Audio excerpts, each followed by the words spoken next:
Hey guys, I wanted to do a quick tutorial. A lot of new stuff happened with Google Hangouts this week, so I definitely wanted to do something to kind of show what's new, what's different, maybe explore a little bit together here really quick so we can see how do I get into a Hangout. First, if you haven't done Hangouts before, as some of you may be new to it, it's a great video service with Google Plus. For this, I'm using Chrome on the Mac, so if you see anything a little bit different, of course, browser to browser, it should mostly work the same. So I'm going to show you guys how to do a Hangout on air specifically. How do I broadcast via Google Hangout? So in this case, I'm already logged in since I'm in Chrome, so you'll probably see a login screen if you go to the same thing. For this, I'm going to type in plus.google.com. It's actually already up there and auto-completing, so we'll go there. And barring the next time that Google changes things, this is what you're going to see for the most part. Here's your Google Plus page. Here's everything, your time stream and everything. And you go to the top here. If I want to go to a Hangout on air, specifically the broadcasting arm of Google Hangout, go over to here to your drop down. Of course, you go to Home, and you'll see Hangouts on Air. Then I'm aware of this is the only place where you can activate that recording portion of it. You see over on the right, you do see Hangouts, and if your screen's big enough, it probably automatically pulls that out, and there's your chat kind of function that you're going to chat with people with, but you also can do videos via that. Now, if we're doing this for broadcasting, again, you want to go to this Hangouts on Air on the left, so we'll click that here. And you get this page. It says Live Hangouts on Air. So it's kind of cool because if you're curious how other people are using this is a good place to start. These are typically other Hangouts, again, broadcasting on air that you can check out and see. Some people are using these questions things. We'll look at exactly how you do that. But you can kind of get a good idea what other people are doing to hopefully help you spur some ideas with your own Google Hangout broadcast. So in order to do this, and there's a Learn More page to get you some more information, but you'll see this blue Start a Hangout on Air. So we're going to go and start that, and we're going to resize this. It's kind of gone a little bit outside of our working area here. So there you see me. Video is probably going to be really laggy thanks to our screen cap here. But here I'm just going to name it. I'm going to name it a Google Hangout tutorial test. And I'm going to go ahead and invite, I'll invite myself, a couple versions of myself. I'm going to invite some of my businesses. And one of these, I'm hoping one of these does ring through on my phone. Again, they keep updating the apps and keep adding and taking away the on-air functionality. It's not just a regular Hangout. And again, you'd have to be supported on the devices, and I've seen them with the Hangout apps lose that functionality as they add new features, and it kind of goes back and forth. So I'm kind of not to a place where I depend on these devices in order to do that just yet. But here, we'll see what we can do with this here today. So I'm going to go ahead and just kind of invite a couple of my accounts here and start a Hangout on air. No problem. So here we go. You see at the bottom, you see a little bit of a loading circle. Again, things have reorganized. If you've done this before, you notice there's kind of a little bit less, and it's a little bit different. Where did all my buttons go, for instance? Well, first of all, you have, of course, this off-air indicator here at the top, and you also have that percentage loading like we've had in the past, but now it's a little more visual. They want you to know that they're preparing this, and this is presumably some preloading before you actually do the broadcast on YouTube and everything. That way it can get right out there. And if you notice in the last few months, if you do Hangout on Air, it gets to your YouTube page a lot quicker. And remember, when you hit that broadcast button, not only is it going to broadcast to the people in your timeline, so everybody that follows my account here on Google Plus is going to see this in a minute. Of course, it's going to be on presumably on that page that you were just at with all those live Hangouts happening right now. But then it's also going to be viewable on YouTube. If you want to say, okay, how do other people find on YouTube? Last I'm aware, it's not. You can't just go to my YouTube page and it pops up. They may have changed this newest version. Haven't tested that part so much. But if you do want to share it, if you have a place to put it, you have a links drop up here. You have, of course, here's a link that you can share. This will go to a YouTube page where you can see, see the Hangout, and you also have a video embed here. So if you do have a page for an event or something where you want to stick this and embed this video, much like you would any other YouTube video, this is where you would find it. Notice as I started to move, some other stuff started to pop up. So they're really kind of getting rid of the extra cruft around it. You see at the top, I noticed this really resembles Skype in how it looks and everything. Here's your Hangout button, your settings button that used to be all the way up there in the upper right corner. I'm not sure if my pointing is going to be correct in the final of this, so of course it's super delayed. That's the other thing I noticed. It's a little unsettling at first. This video in front of me is, and I'm sure you're hearing it on the audio, is super delayed because something they're doing new at the processing. And I do notice the video looks a lot better. I'm on a 2009 MacBook Pro, and the video has picked up a bit. This is not an HD camera. I don't believe, but I'm definitely getting better color, better lighting out of this than I remember doing in the past. So that's probably why you get a little bit of delay. So try to ignore what you look like a little bit as you get used to this, but you will get used to this over time. And of course you have your settings, your little gear. We'll just kind of go down the line here. What you would have expected before. If you don't have the right webcam pop up, this is where you can select that. Built-in microphone, built-in output. So, if you're like, well, it's doing the built-in microphone, I want it to do my headset, why isn't it? You can switch that up. Or if you have multiple things on a PC, where it gets a little more different, sometimes it picks up what maybe it shouldn't when you get in here. We also pay attention to this. Are you just doing a voice cast like we're doing now? Make sure you select voice. If you select studio, if you're doing more music kind of stuff, do that, use that. It's going to shape how it records your audio a lot differently, a lot more technical than we'll get into here, but it's a thing to consider. But I think for the most part, people are going to be using this for discussions.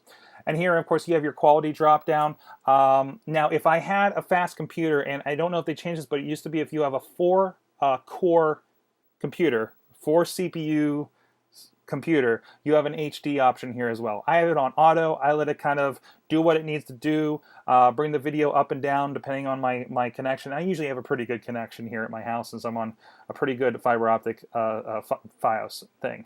You can limit the bandwidth automatically. You can bring it down and you can pop down. See, you're losing my quality. If you have somebody that they're having trouble and you can't really hear them because their bandwidth maybe isn't so good, tell them to have, kind of bring it down. Let's just get your audio if we really just want to get your audio. And I do like there is a little bit of a reaction. It's just not a picture of me. You're actually also seeing a little bit of a sound wave kind of thing going on there. So let's see what else we got. We'll leave it on there so I'm not distracting myself, for instance. Of course, you have your mute button. So if you want to mute, you can do that there. And if you want to add more people, again, I'll pop up and I can add some more people there as well. So what do we have on our left? We see in this instance the group chat popped up. I think this is really great for communicating in the middle of the show here on the right in a way that you guys aren't saying, oh, hey, you should do that thing next in the next segment. You can kind of prep those things and get everything together there in a non-verbal way, so it's not kind of flooding what you're doing here in the podcast or in the Hangout cast, or I'm sorry, I'm in old school thinking here. You can also do a screen share. I can pop this up. Oh, it's not supported in audio only mode, so there's a little fun thing. So I'm going to pop myself back up the video. Makes sense, right? We're going to be pushing video. This is something you'd use for screencasts like I'm doing this one, for instance. But of course, because of a little bit of logistics, we're not doing that. So here, and you have options.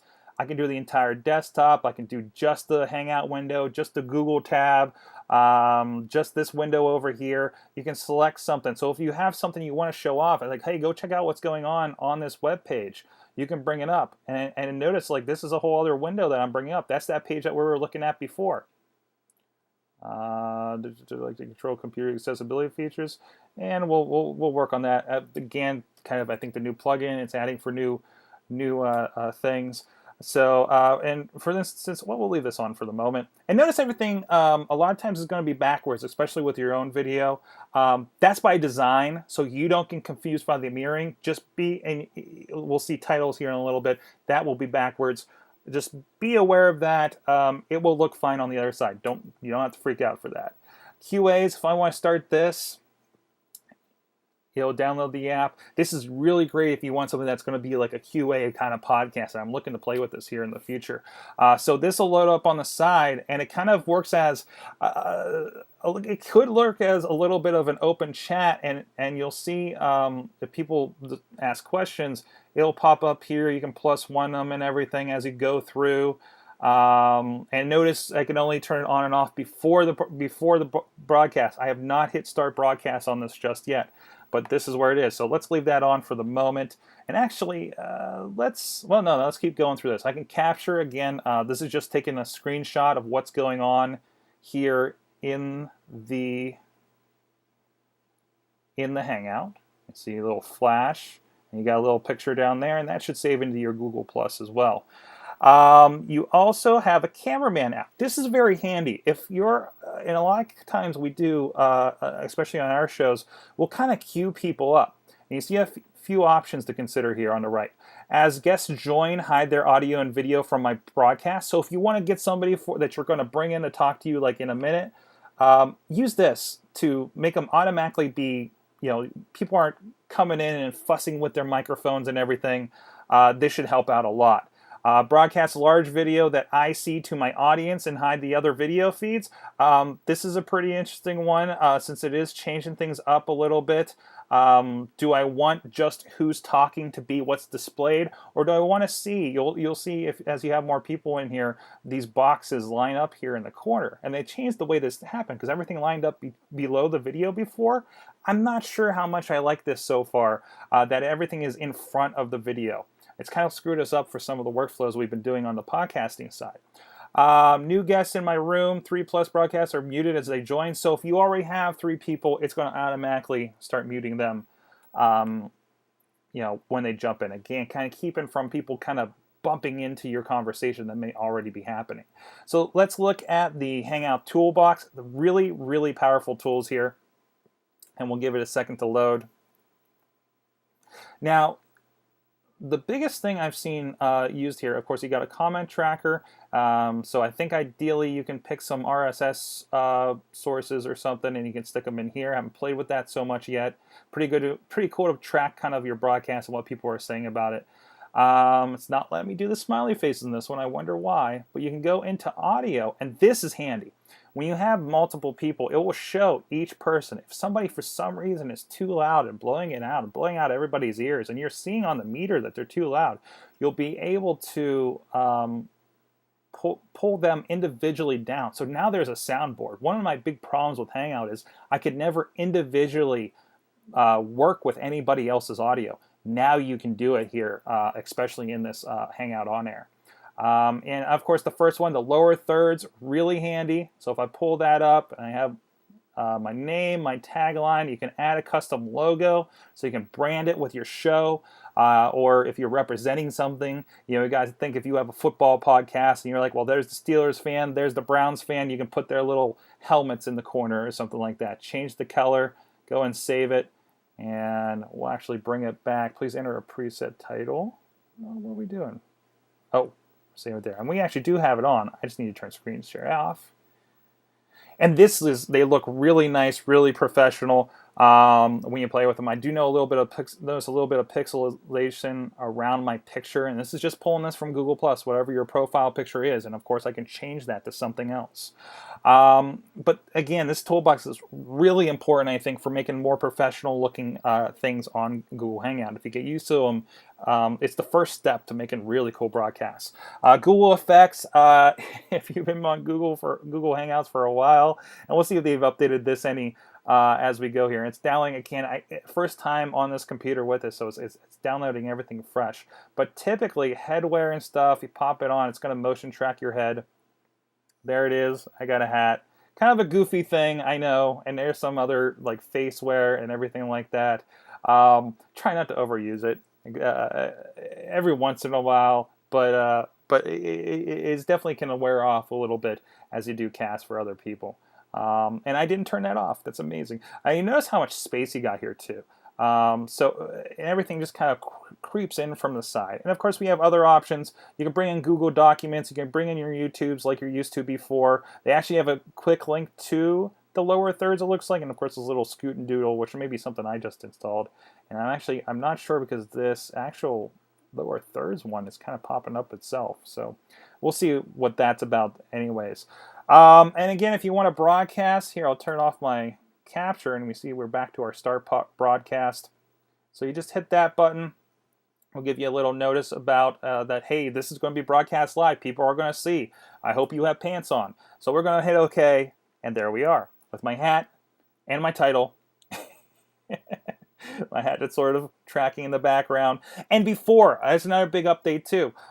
This used to give you a 10-second countdown and then roundabout be pretty much live.